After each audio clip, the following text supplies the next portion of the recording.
तो hello everyone, मैं आज आपको बताने वाला हूँ जो आज मैं अभी पेपर दे के आया हूँ। आज 25 जुलाई को शिफ्ट थर्ड का मेरा जो सिलेक्शन पोस्ट का पेपर था, जो कि 350 किलोमीटर थोड़ा दूर था मेरे घर से। तो मैं अभी रूम पर आया हूँ, अभी दे के उसको, लेकिन घर नहीं पहुँचा हूँ। अभी घर पहुँचने में मुझे 6 घंटे और लगेंगे अभी, तो मैं कल पहुँचूँगा। तो अभी जैसे मैं जब उस पेपर को देने गया तो मेरे माइंड में ऑलरेडी कुछ चीज़ें थी पहले से ही, कि पेपर में लेवल जो है उसका अच्छा हो गया है और स्टेटमेंट क्वेश्चंस आने लग गए हैं रीजनिंग के अंदर, और मैथ्स के अंदर कोऑर्डिनेट ज्योमेट्री और ये 2-3 चैप्टर्स जो हैं मेंस वाले ऐड हो गए हैं। और इंग्लिश बाकी लोगों ने कहा ठीक ठाक आ रही है, तो मैंने सोचा, मैंने कहा चलो अच्छा है, इंग्लिश में ठीक है, तो बाकी इन दोनों में थोड़ा सा कमांड हम करके जाएंगे, थोड़ा सा सोच के जाएंगे कि हमें क्या चीज़ें स्किप करनी है। तो मैंने भी मेंस का अभी कुछ नहीं पढ़ा है। मैं मेंस पिछली बार मैंने नहीं दे पाया था, इसलिए मैंने मेंस का कुछ नहीं पढ़ा था, स्टैटिक्स वगैरह। तो मैंने सोचा था इस बार भी मैं स्किप करूँगा, मतलब उन सब चीज़ों को छोड़ के ही बाकी चीज़ों पे ध्यान दूंगा। तो आज जब पेपर देने गया तो पहला तो आप पेपर सेंटर देख लीजिए। इस तरीके का सेंटर था, एकदम अंदर जाके, बहुत ही अंदर जाके, ऑटो वगैरह भी वहाँ तक नहीं पहुँच रहे थे। तो मैं इस सेंटर पे गया। आप देख पा रहे होंगे स्क्रीन पे, आपकी दिख रहा है ये जो सेंटर दिख रहा है आपको, एकदम अलग, अंदर जाके एकदम अलग सा था, और बाहर से देखने पे लग रहा था पता नहीं 4-5 सालों से बंद पड़ा हुआ है। का जो इंटरफेस था जो पेपर का, वो एग्जैक्टली एकदम सेम ही था जो अभी उन्होंने एसएससी ने हमें प्रोवाइड कराया है। लेकिन सबसे बड़ी यहाँ पे प्रॉब्लम ये है कि माउस, सबसे बड़ी जो प्रॉब्लम मैंने फेस की वो है माउस की। क्योंकि जैसे ही मैं क्लिक करता, तो क्लिक करने के मतलब माउस को स्लाइड करने पे आपको 10 सेकंड का ग्लिच दिखेगा। जैसे अगर आप माउस को स्लाइड कर रहे हैं तो वो रुक जाएगा 10 सेकंड के लिए, देन उसके बाद वो खिसकेगा। तो ये वाली प्रॉब्लम थी। एंड सबसे बड़ी खास प्रॉब्लम मैं आपको पहले ही बता दे रहा हूँ, आप आगे जो आप बच्चे आने जो भी पेपर देंगे, कि अगर आप रिव्यू वाले बटन पे क्लिक करते हैं तो जनरली क्या होता है, हमारे जो पेपर्स जो हम दे चुके हैं ऑलरेडी मॉक्स, उनमें ये होता है कि रिव्यू वाले बटन पे क्लिक करने पे क्वेश्चन रिव्यू होके आगे नेक्स्ट हो जाता है। लेकिन यहाँ पर आपको ऐसा देखने को नहीं मिलेगा। जब आप रिव्यू वाले बटन पे क्लिक करेंगे तो आपका वो रिव्यू हो जाएगा क्वेश्चन, लेकिन आपको आगे बढ़ने के लिए नेक्स्ट बटन दबाना ही पड़ेगा, तभी आप आगे बढ़ पाएंगे। तो ये प्रॉब्लम मुझे फेस आई कि जब मैं उस पर रिव्यू पे क्लिक कर रहा था तो मुझे बार बार क्लिक भी नहीं मान रहा था, क्लिक भी 3-4 बार क्लिक करने पे मान रहा था माउस। तो जब आप रिव्यू पे क्लिक करेंगे देन आगे नहीं बढ़ेगा, आपको नेक्स्ट वाले पे ही क्लिक करना पड़ेगा। उसके बाद में ये तो हो गई माउस की प्रॉब्लम। अब बात करते हैं रीजनिंग सेक्शन कैसा था। तो रीजनिंग से स्टार्ट करता हूँ मैं हमेशा पेपर अपना, तो मैं रीजनिंग से स्टार्ट किया। पहला क्वेश्चन देखा, स्टेटमेंट का था, एक बहुत लंबा चौड़ा 7-8 लाइन की लाइनें थी, मैंने बिल्कुल भी गौर नहीं किया, मैंने उसको स्किप किया। दूसरा क्वेश्चन खोला, वो भी स्टेटमेंट का था, मैंने उसको भी स्किप किया। ऐसे करते करते मैंने 6 क्वेश्चन स्किप कर दिए, क्योंकि मेरे को बिल्कुल भी टाइम अपना वेस्ट नहीं करना था स्टेटमेंट वाले क्वेश्चन पे। तो मैंने उनको सबको स्किप किया। देन अगला जो क्वेश्चन आया वो आया मेरे पास इस तरीके से था कि ये आपका मीनिंग है, इस मीनिंग से आप कितने मीनिंगफुल वर्ड्स बना सकते हैं। तो वो आपने ऑलरेडी अभी ऑलिव वर्ड्स में कर रखा होगा क्वेश्चन। तो उस क्वेश्चन को मैंने अटेम्प्ट किया और मेरे हिसाब से जो मुझे लगा तो मैंने उसमें वो लगा दिया। देन अगले क्वेश्चन पे बढ़ते हैं। तो अगले क्वेश्चन में ये हुआ कि उसमें कुछ क्वेश्चंस ऐसे आ रखे थे जो कि बेसलेस थे। और बेसलेस में क्यों कह रहा हूँ, क्योंकि उनका जो पैटर्न था, अगर आप बनाएंगे तो पैटर्न आप बना पाएंगे, +1 -2 +3 -4। अब आप -4 जब करेंगे तो आपका जो आंसर निकलेगा वो आपको ऑप्शन में नहीं मिलेगा। ओके, मतलब आप कंफ्यूज हो जाएंगे कि आपका लॉजिक कहाँ गलत हो रहा है, लेकिन लॉजिक आपने बिल्कुल सही लगाया होगा। और ये आपके साथ नहीं होगा, सारे बच्चों के साथ यही होगा कि आपका लॉजिक आपने लगाया होगा लेकिन वो आपका लॉजिक वहाँ फेल हो जाएगा। तो रीजनिंग में ये रहेगा कि आप उसमें से 25 में से मे बी आप 16-17 क्वेश्चन ही हैं जो आप वहाँ पे अटैम्प्ट कर पाएंगे सही तरीके से, बाकी आप नहीं अटैम्प्ट कर पाएंगे, बाकी स्टेटमेंट वगैरह के इलॉजिकल सवाल हैं, इलॉजिकल क्वेश्चंस हैं। और मेरे हिसाब से तो मुझे लगता नहीं है कि ये पेपर में आने भी चाहिए। और बहुत अजीब अजीब तरीके का एक क्वेश्चन भी था, एक मतलब अजीब ही तरीके का रीजनिंग के अंदर, जो कि होना नहीं चाहिए था रीजनिंग के अंदर। तो मैंने कहा चलो ठीक है, अब जैसा भी है। कोई मिरर का क्वेश्चन नहीं आया, कुछ नहीं आया, कोई जैसे नॉर्मली जो आते हैं कोडिंग डिकोडिंग के उस तरीके के कोई क्वेश्चन आए नहीं। और एक आया भी था पेयर वाला जो क्वेश्चन, हाँ कोडिंग डिकोडिंग का एक क्वेश्चन आया था, और वो इतना ज़्यादा इलॉजिकल था कि उसमें कोई लॉजिक लग नहीं रहा था, कोई भी लॉजिक, किसी भी तरीके का लॉजिक नहीं लग पा रहा था। मैंने सारे लॉजिक लगा लिए। आप जानते हैं मैंने ऑलरेडी कोडिंग डिकोडिंग को बहुत अच्छी तरह किया हुआ है, तो मैंने बहुत सारे लॉजिक पढ़े हुए हैं, तो मैंने सारे लगा लिए, लेकिन कोई काम नहीं कर रहा था वहाँ पे। देन अगेन मैं कहूँगा कि रीजनिंग का सेक्शन जो है वो मेरे हिसाब से तो बिल्कुल भी उसमें आप जब उसको अटेम्प्ट करने जाएं तो ध्यान ही रखना है आपको कि स्टेटमेंट वाले क्वेश्चंस को बिल्कुल ही इग्नोर करना है, और जो बेसिक क्वेश्चंस हैं जो आप अभी ऑलरेडी इतनी बार कर चुके हैं वही उनको फोकस करें। आपको 8 से 10 मिनट देने हैं बस रीजनिंग में पहली बार में, क्योंकि कुछ बच्चे ऐसे हैं जो मेरे बगल में बैठे हुए थे, मैंने उनसे पूछा तो वो 100 में से सिर्फ और सिर्फ 40 तो अटेम्प्ट ही कर पाए हैं, मतलब उन्हें पूरा पेपर देख भी नहीं पाया। इसलिए मैं आपसे कह रहा हूँ आप जब अटेम्प्ट करने जाएँ तो आप सिर्फ बेसिक क्वेश्चन को ही टारगेट करें सबसे पहले। देन अब आते हैं आप मैथ्स पे।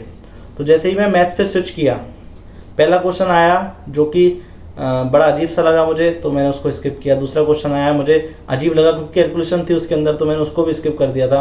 देन ऐसे आते आते 3-4 क्वेश्चन आए, तो मैंने कहा अब इसको तो बाद में करेंगे मैथ सेक्शन को। तो मैं देन शिफ्ट हो गया अगले सेक्शन पे, जिसका इंग्लिश सेक्शन पे, जो कि मुझे लगा सब बच्चे बता रहे थे ईजी है, तो मैंने कहा यही करते हैं। इंग्लिश सेक्शन किया हमने स्टार्ट। पहला क्वेश्चन इजी था इंग्लिश का, जस्ट नॉर्मल एक्टिव पैसिव था, हो गया था। दूसरा क्वेश्चन जो था वो कॉम्प्रीहेंशन का था। अब कॉम्प्रीहेंशन जो है यहाँ पर आ रहा है, मैं आपको सभी को बता दूं, कॉम्प्रीहेंशन हमारे कॉम्प्रीहेंशन जैसा नहीं आ रहा है। एक लंबा सा सेंटेंस आपके पास, लंबा सा पैराग्राफ आपको दिखेगा, और पैराग्राफ के नीचे आपको एक लाइन दिखेगी कि ये शब्द यहाँ पर यूज हुआ है। तो ये जो शब्द यहाँ पर पूरी एक लाइन है, ये जो यूज हुई है, ये क्या है? ये एडवर्बियल फ्रेज है, ये प्रीपोजिशनल फ्रेज है, या फिर ये नाउन है, या फिर ये इन्फिनेटिव है। तो इस तरीके के आपको ऑप्शंस दिखेंगे। आपको कहीं भी कुछ भी फिलिंग द ब्लैंक्स नहीं भरना है, वो कॉम्प्रीहेंशन नहीं है, वो आपका एक पैराग्राफ आएगा, उसमें से आपको वो एक जगह जगह पर लाइनें जो हैं उनको निकाल के पूछ रहा है कि इसको क्या कहेंगे हम, मतलब उनकी सब्जेक्ट वर्ब जो क्या नाम है वो पूछ रहा है कि इनकी स्पीच क्या है, ये पार्ट्स ऑफ स्पीच क्या है। लेकिन पार्ट्स ऑफ स्पीच भी अगर पूछता तो भी बता सकते थे हम, लेकिन वो एक अलग ही चीज़ पूछ रहा है जो कि डुएबल नहीं है मेरे हिसाब से। तो मैंने उस 5 क्वेश्चन को तुरंत देखते ही स्किप कर दिया, मैंने कहा इनको मैं बाद में ही करूँगा। देन मैं आगे बढ़ा, एक मुझे वहाँ पर दिखा एक एडियम, जो मैंने आज तक इतने एडियम पढ़े हुए हैं मैंने अभी तक वो एडियम नहीं पढ़ा कभी भी, एक ऐसा एडियम आया हुआ था। देन एक OWS भी बड़े अजीब, मतलब इतने अजीब OWS के, मतलब आप जब पढ़ने जाएंगे तो आपको समझ में ही नहीं आएगा कि आपने कभी पढ़े भी थे या नहीं पढ़े थे। तो PYQ बेस तो आप इसको कहेंगे नहीं। जितने भी लोग अभी PYQ लगा रहे हैं, मैं आपको बताना चाह रहा हूँ कि PYQ से पेपर बिल्कुल भी नहीं आ रहा है, बिल्कुल ही न्यू पैटर्न है, न्यू एग्ज़ाम है और एकदम न्यू अप्रोच है। तो अगर आपने जो भी कुछ पढ़ा हुआ है, मेरे हिसाब से तो वो आज इस बार काम नहीं करने वाला है। PYQ का जो भी आपने PYQ किसी भी बुक से पढ़ रखा हो आपने, वो वहाँ काम नहीं आएगा। अब बात करते हैं इंग्लिश में इनडायरेक्ट डायरेक्ट की और एक्टिव पैसिव की। तो इनडायरेक्ट डायरेक्ट एक्टिव पैसिव आपने कितने भी हैवी पढ़ लिए हों, लेकिन वहाँ पर जो एग्जाम में एक्टिव पैसिव आए थे, एक्टिव पैसिव 5 एक्टिव पैसिव आए थे, इतने लेंदी थे कि वो 2-2 लाइन के एक्टिव पैसिव थे। अब जब उनकी वर्ब वगैरह मैच करने जाएंगे कि मैं तो वर्ब से बना लूँगा, तो आप वर्ब से भी नहीं बना पाएंगे, ऐसे एक्टिव पैसिव थे। तो जब मैं अटेम्प्ट करने गया तो मैं भी बहुत शॉक हो गया कि ऐसे अचानक से क्या करूं मैं, मतलब। तो मैंने इंग्लिश में भी फर्स्ट गो में आई थिंक 12-15 ही अटेम्प्ट कर पाए थे। तो मैंने कहा ठीक है, मेरा बस यही गोल था कि मुझे अटेम्प्ट जो है वो 60 to 65 करने, क्योंकि मुझे पता था ये लेवल इसका टफ है, तो इसमें नॉर्मलाइजेशन भी अच्छा खासा होगा और नॉर्मलाइजेशन होगा। और बच्चे, ऐसा नहीं है कि अगर मेरे लिए कठिन है तो वो सबके लिए ही कठिन है। तो मैं तुरंत ही जीके पे चला गया। जीके में आपको 8 से 10 क्वेश्चन डुएबल मिल जाएंगे, बाकी सारे स्टेटमेंट बेस्ड थे।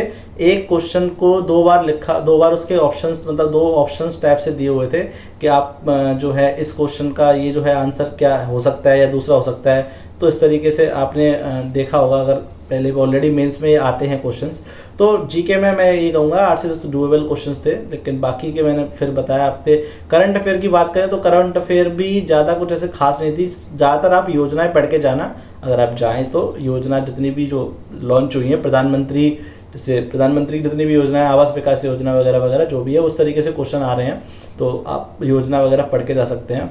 अब बात करते हैं मैथ की फाइनली, क्योंकि मैंने बताया रीजनिंग में मैंने अटेम्प्ट किया आई थिंक 17, और देन जीके में मैंने आई थिंक 14 अटेम्प्ट किए हुए थे, और इंग्लिश में आई थिंक मैंने 18 ही अटेम्प्ट कर पाए थे, 17-18, क्योंकि वो करने लायक थे नहीं बाकी के क्वेश्चन। अब आते हैं मैथ्स की बारी पे।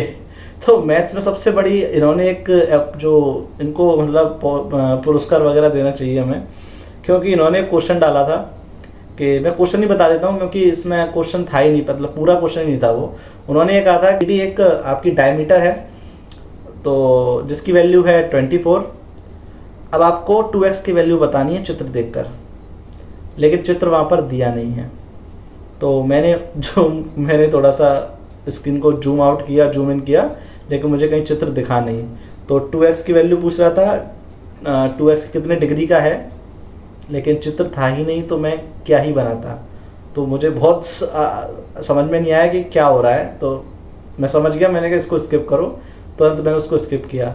अब आते हैं बाकी चीज़ों पे कि जीके मैथ्स में आपको क्या करके जाना है। मैथ्स में सबसे पहले आप कोऑर्डिनेट ज्योमेट्री, नॉर्मल वाली नहीं, जो नॉर्मल होती है कि आप डिस्टेंस निकालिए या लंब डालिए या फिर वो सब नहीं, कोऑर्डिनेट ज्योमेट्री एकदम हैवी वाली, मतलब जितनी एडवांस लेवल पे कोऑर्डिनेट ज्योमेट्री होती है वही कोऑर्डिनेट ज्योमेट्री पूछी गई है। 4-4 लाइन के अंदर क्वेश्चंस आ रहे हैं और ये ट्राइंगल है, 2 पॉइंट हैं, उन 2 पॉइंट्स का लोकेशन दिया हुआ है। बाकी तीसरे पॉइंट से आपका एक परपेंडिकुलर डाला जा रहा है, वहाँ का ऑर्थो सेंटर, वहाँ से एक ट्राइंगल बन रहा है, वहाँ का वो सब।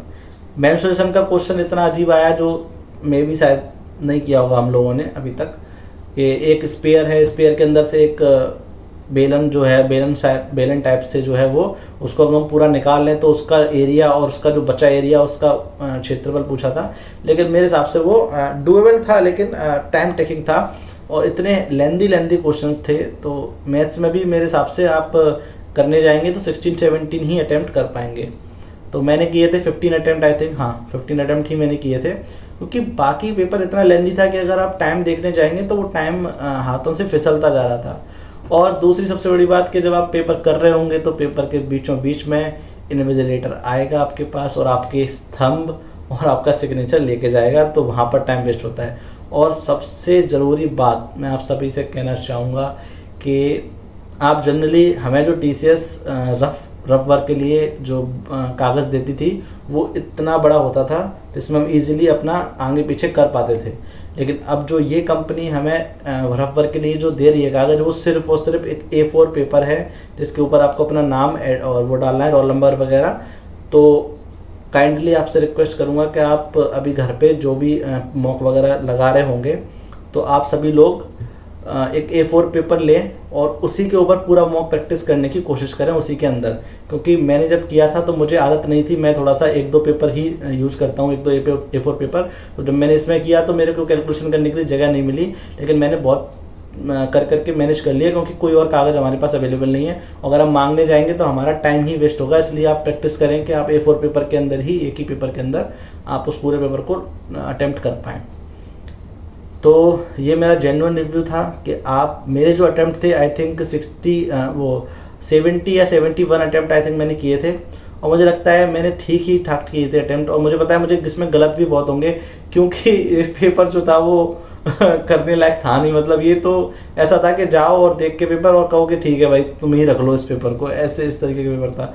मतलब मैं एक इसे वही नहीं कहूँगा कि बहुत ज़्यादा होशियार है तो वो उसको कर लेगा, तो सबके लिए ही टफ था। मतलब ऐसा नहीं है कि मेंस वाला अगर कोई बच्चा कर रहा है उसको तो उसके लिए ईजी था, उसके लिए भी ईजी नहीं था, क्योंकि क्वेश्चन डुएबल नहीं थे। क्वेश्चन थे ही नहीं ना, मतलब पूरा क्वेश्चन ही नहीं है तो डुएबल कैसे होगा। अगर आप क्वेश्चन पढ़ने जाएंगे तो आपको क्वेश्चन का स्टार्टिंग मिलेगा, एंड नहीं मिलेगा। आप कहेंगे कि चित्र में से देख के क्वेश्चन का आंसर देना है, चित्र है नहीं। आप लॉजिक बनाएंगे, लॉजिक आपको मिल जाएगा, लेकिन लॉजिक का ऑप्शन नहीं है उसमें। तो अपने आप को मेंटली प्रिपेयर करके जाएं एकदम। आगे जितनी भी शिफ्ट आ रही है ग्रेजुएशन की, मैं आपको बता रहा हूँ, मैथ्स के अंदर कोऑर्डिनेट ज्योमेट्री और एक प्रोबेबिलिटी का क्वेश्चन आया था, एक है ना। प्रोबेबिलिटी का क्वेश्चन कुछ इस तरीके से था कि 5-6 दरवाजे हैं और अगर एक दरवाजे में बाइक खड़ी हुई है, पीछे बाकी दरवाज़ों में घोड़े बंधे हुए हैं, तो अगर आप दरवाज़ा खोलेंगे तो उसके बाद आपने चूज़ कर लिया दरवाज़ा, लेकिन उसके अलावा जो सामने जो दिखाने वाला है जादू, उसने उसमें से 3 दरवाजे खोले और तीनों में ही घोड़े निकले, तो बाकी के जो दरवाजे हैं उनमें से कार निकलने की संभावना क्या। इस तरीके से बहुत लेंथी क्वेश्चन आया था, वो मैंने बना लिया था क्योंकि थोड़ा सा मैंने प्रोबेबिलिटी पढ़ी थी तो मुझसे बन गया था। और उसके बाद में एक प्रोबेबिलिटी का क्वेश्चन आया था, स्टैटिक्स का कोई क्वेश्चन नहीं आया था। और हाँ, स्टैटिक्स का क्वेश्चन आया था, हाँ आया था एक स्टैटिक्स का क्वेश्चन आया था, वो इतना बेकार था। उसमें मीन, मोड और मीडियन ये तीनों ही दिए हुए थे एक्स की फॉर्म में, x-2, 2x-2 इस तरीके से दिए हुए थे, और x की वैल्यू पूछी थी। तो मेरे लिए पॉसिबल नहीं था, मैंने वो भी नहीं किया। देन आते हैं स्टैटिक्स का एक क्वेश्चन था, प्रोबेबिलिटी का क्वेश्चन था, प्रोबेबिलिटी के 3 से 4 क्वेश्चन थे, वो भी बेकार थे बहुत, बिल्कुल मतलब तो मैं क्या कहूँ उससे तो वो सॉल्व नहीं हुए। इस तरीके से 18 ही क्वेश्चन शायद आई थिंक मैं सॉल्व कर पाया था, 18 नहीं 15 क्वेश्चन आई थिंक, 15-16 क्वेश्चन ही मैं अटैम्प्ट कर पाया था मैथ्स के अंदर। टोटल मेरे अटैम्प्ट 70 रहे हैं, 70-71, तो ठीक है। मुझे लगता है इस पेपर में इससे ज़्यादा अटैम्प्ट करेंगे आप तो गलतियाँ बहुत ज़्यादा होने लगेंगी फिर। अब बाकी देखते हैं नॉर्मलाइजेशन कितना मिलता है, क्या होता है। अब मेन तो CGL है, उसमें ही देखना पड़ेगा हमें कि CGL में क्या होने वाला है पेपर का लेवल। अगर यही रहा तो कट ऑफ 120-130 या यही जाएगी, मतलब इससे ज़्यादा तो मुझे लगता नहीं जा पाएगी, क्योंकि यही बच्चे स्कोर कर लें बहुत ज़्यादा, समझिए आप। तो अपने आप को मेंटली प्रिपेयर कीजिए और एग्ज़ाम के लिए जाइए, क्योंकि ये टाइम जो है आपको जाना ही चाहिए, क्योंकि अगर आप जाएंगे नहीं तो आप खुद से महसूस नहीं करेंगे कि आपकी कमियां कहाँ पे हैं। और ये कमियां नहीं कहूँगा मैं इसको, मैं ये कहूँगा कि आपको पढ़ना क्या क्या है, क्योंकि ये कमियां तो किसी की नहीं है, सब किसी को नहीं पता था कि ऐसा पेपर आने वाला है। तो आप जाएँ, पेपर देख के आएँ, जो भी है पढ़ के आएँ, समझ के आएँ कि मुझे अब क्या क्या पढ़ना है और इस पेपर को निकालने के लिए, क्योंकि अब इसी तरीके के पेपर बनने वाले हैं। तो आपको हैबिट हो जानी चाहिए, आपको लाना ही पड़ेगा अपने आप को हैबिट में 15 दिनों में, ठीक है। बाकी का मैं शॉर्ट्स वगैरह डालता रहूँगा आगे, जो भी अब मैं मॉक्स, इजी वाले मॉक्स ये जो दे रहे हैं हम, ये मैं बिल्कुल बंद कर दूंगा देना, ऑलिव बोर्ड्स, पंडित्स वगैरह ये सब ये हटा के मैं थोड़ा सोच रहा हूँ, और एडवांस जो भी मॉक्स मुझे कहीं मिलेंगे तो मैं आपको अपडेट करता रहूँगा, जो इन पेपर्स को मतलब मैच करें इनके लेवल को, मैं आपको बता दूँगा। और आप इस पे चैनल पर रहिए, अपडेट रहिए और सब्सक्राइब कीजिए इस चैनल को, शेयर कर दीजिए। अगर आपको रिव्यू अच्छा लगे तो आप कमेंट कर दीजिए, मुझे बताइए। आज का रिव्यू यहीं पे ख़त्म होता है। गुड लक दोस्तों, आप लोग आप लोग मेहनत करके जा रहे हैं, लेकिन मुझे पता है आप जैसे ही पेपर देखेंगे आप सब शॉक हो जाएंगे, क्योंकि आपने कभी ऐसा देखा नहीं है कि ऐसा कुछ होने वाला या हुआ है। तो जब मैं शॉक हो गया तो मुझे लगता है बाकी सभी शॉक हो जाएंगे, क्योंकि ये पेपर था ही ऐसा। तो पैनिक नहीं करना है, मैं अभी भी यही कहूँगा, आपको बस यही करना है कि आपको सिंपल वही क्वेश्चन अटेम्प्ट करने हैं जो इजीली हो जाएं। आपको स्टेटमेंट अगर आप नहीं आते हैं तो उनको बिल्कुल करने की तरफ ना जाएं, जो आते हैं आप बस वही करें, उतने में ही काम हो जाएगा।